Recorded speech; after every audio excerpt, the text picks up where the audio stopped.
Hi everyone, welcome to this update video. I hope that you are doing good. So we're going to be talking about the three disturbances marked in the Atlantic Basin.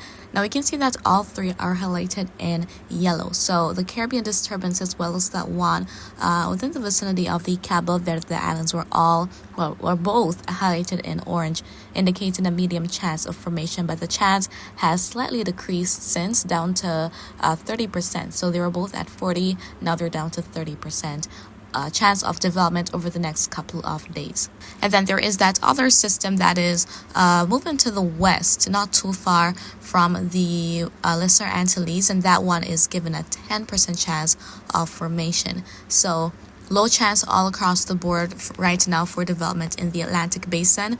And as we switch to the satellite imagery here, we can see what's going on. So we've got that disturbance near Cabo Verde, and then there's that other one, pretty disorganized, and the Caribbean tropical wave as well. Now that tropical wave really flared up yesterday. This is what the satellite imagery was looking like last evening, but now a lot of that convection has dissipated. So it has been going on and off. However, it is likely to produce a lot of heavy rainfall in Jamaica today and tomorrow as well. So just as how we saw it flare up yesterday, we could see something similar today again, but this time it's going to be much closer to Jamaica because it is moving by. It's a tropical wave, so we're likely to see that happen. And as of right now, we do see some scattered showers and thunderstorms around.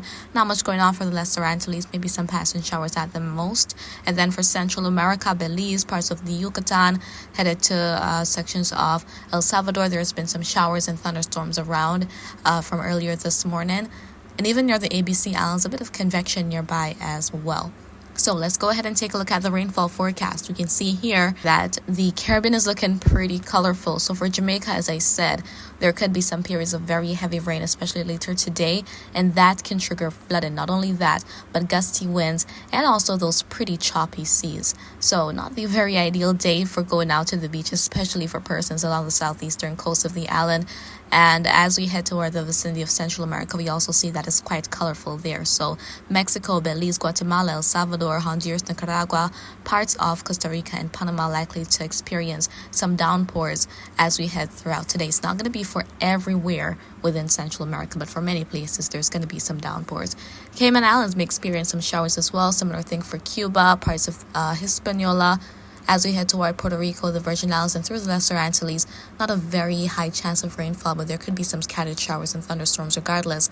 Similar story for the ABC Islands, as I showed you guys, a bit of convection is nearby. Northern South America, parts of Colombia, Venezuela, a few spots in Guyana, Suriname may experience some showers as well. And then up to the vicinity of the Bahamas and Turks and Caicos Islands, not a very high chance of rainfall activity.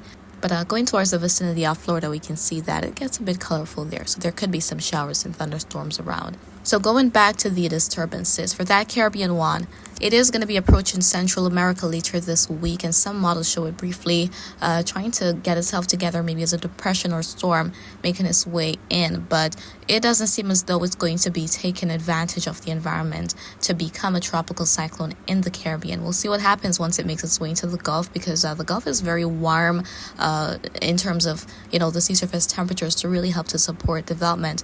But the land interaction is going to be a little bit of an issue for the system.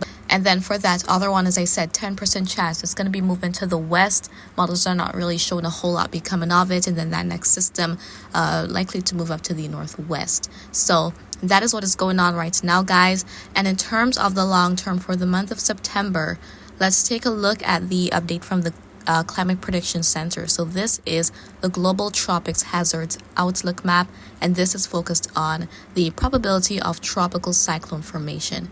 So we're focusing on the Atlantic Basin, and we see week 2, and we see from the 11th to the 17th of September. So within this time frame here, we're seeing the West Caribbean and even the Gulf highlighted for development, as well as the Eastern Pacific. But then between Africa and the Caribbean, in the main development region, we also see the area highlighted where we could see something else try to get itself together as it makes its way west. And then for week 3, the week of the 18th to the 24th of September, we still see a similar story here, but a somewhat of a lower chance of seeing a development within that time frame. So that is what is being forecast right now. We have these tropical waves heading off the African coast. And once they take advantage of the conducive environmental conditions, once a favorable environment is there, then we will see development eventually become of those systems. Now, as we actually take a look at what's going on in terms of the favorability of the environment right now, we're looking at the dry air map and these different shadings of oranges, yellows, reds, all indicative of the dry air. And that is a pretty big problem right now for the two tropical waves in the Atlantic basin, because we can see lots of dry air surrounding them, and that helps to stabilize atmospheric conditions. But we need unstable conditions. Instability is what really helps to get those thunderstorms going. So we can imagine that with the dry air, these tropical waves are kind of getting suffocated out there, so they may not really get themselves together, hence the very low formation chance right now. And then a bit of dry air loitering in parts of the Caribbean, not a whole lot compared to the main development region, but some is still there. And then, as I said, for that disturbance, all that activity, all that convection has been on and off with it.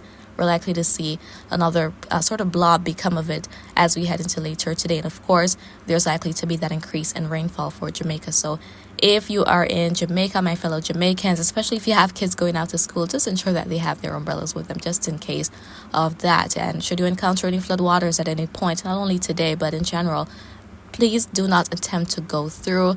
Turn around, don't drown. So exercise caution where necessary. And of course, I'm here to keep you posted as per usual. So that's basically what I wanted to share with you in this update video this morning. And I do hope you found it to be informative. However, if you have questions, feel free to leave them in the comments. I'll respond when I have the chance to do so. And remember to always be weatherwise.